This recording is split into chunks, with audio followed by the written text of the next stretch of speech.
ബോയിഡ് method ഇത് നമ്മളെ dead ഇൻഫൻറ്റിൽ age എസ്റ്റിമേഷന് help ചെയ്യും. നിയോനൈറ്റൽ ലൈനുണ്ട്, ഇൻക്രിമെൻ്റൽ ലൈനുണ്ട്.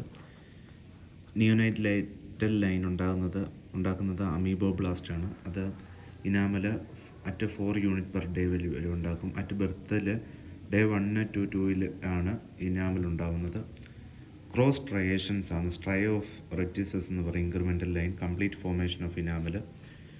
മെത്തേഡ് എന്ന് പറയുന്നത് പ്രൈമറി ടൂത്ത് ജേം സെൽസ് നമ്മൾ ഹിസ്റ്റോളജി എടുത്തിട്ട് സ്റ്റെയിൻ മൈക്രോസ്കോപ്പ് വഴി സ്റ്റെയിൻ നോക്കുമ്പോൾ ഇങ്ങനെ ക്രോസ് സ്ട്രയേഷൻ ആയിട്ടുള്ള ഇൻക്രിമെൻ്റൽ ലൈനുണ്ട്.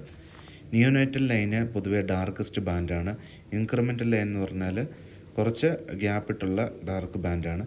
ഇപ്പോൾ 7 എണ്ണി നോക്കുമ്പോൾ 7 ക്രോസ് സ്ട്രയേഷൻ ഉണ്ടെങ്കിൽ അത് 7 ദിവസമായെന്നാണ് അർത്ഥം. പിന്നെ ബെസ്റ്റ് പ്രൈമറി ഇൻസിസറാണ് postnatal survival of the newborn ബേബീസിന് എടുക്കുന്നത്.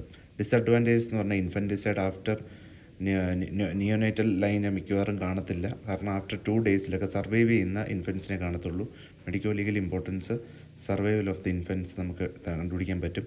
എവിഡൻസ് ഓഫ് ഇൻഫൻറ്റിസൈഡ്, അതുപോലെ തന്നെ ഇനാമൽ ഫോം ചെയ്തിട്ടുണ്ടെങ്കിൽ ബിയോണ്ട് ദ നിയോനൈറ്റൽ ലൈൻ ആണെങ്കിൽ അത് കുട്ടി ജനിച്ചിട്ടുണ്ടെന്ന് നമുക്ക് മനസ്സിലാക്കാൻ പറ്റും. ഇതാണ് ബോയിഡ്സ് മെത്തേഡ്. Thank you.